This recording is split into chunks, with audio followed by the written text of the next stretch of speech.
i7 ગુજરાતનો અવાજ। નમસ્કાર દર્શક મિત્રો, i7 ન્યૂઝ ગુજરાતીની સાથે હું છું આપની સાથે પાયલ બામભણિયા। તો જોઈએ આજના મહત્વના સમાચાર।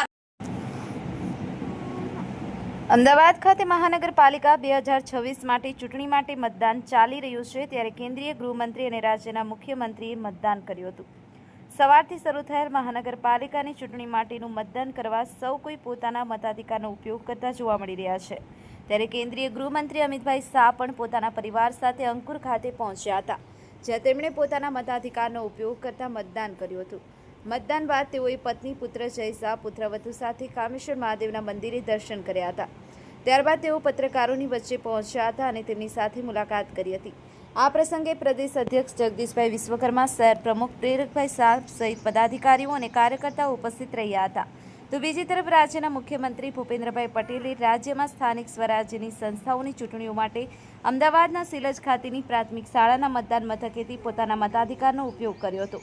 મુખ્યમંત્રી પોતાના પરિવારજનો સાથે સિલજના મતદાન મથકે પહોંચ્યા હતા અને મતદાન કર્યું હતું અને તેમણે રાજ્યના સૌ મતદારોને લોકશાહીના પર્વ સમાન ચૂંટણીઓમાં મતદાનની પવિત્ર ફરજ અદા કરી અને નાગરિકની કર્તવ્ય નિભાવવાનો અનુરોધ પણ કર્યો હતો।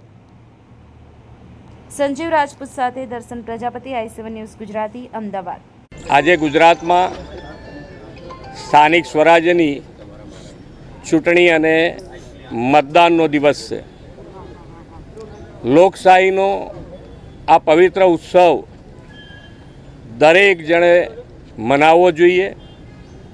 આ હક અને ફરજ બંને સાથે નિભાવવાનો આ એક અમૂલ્ય અવસર છે।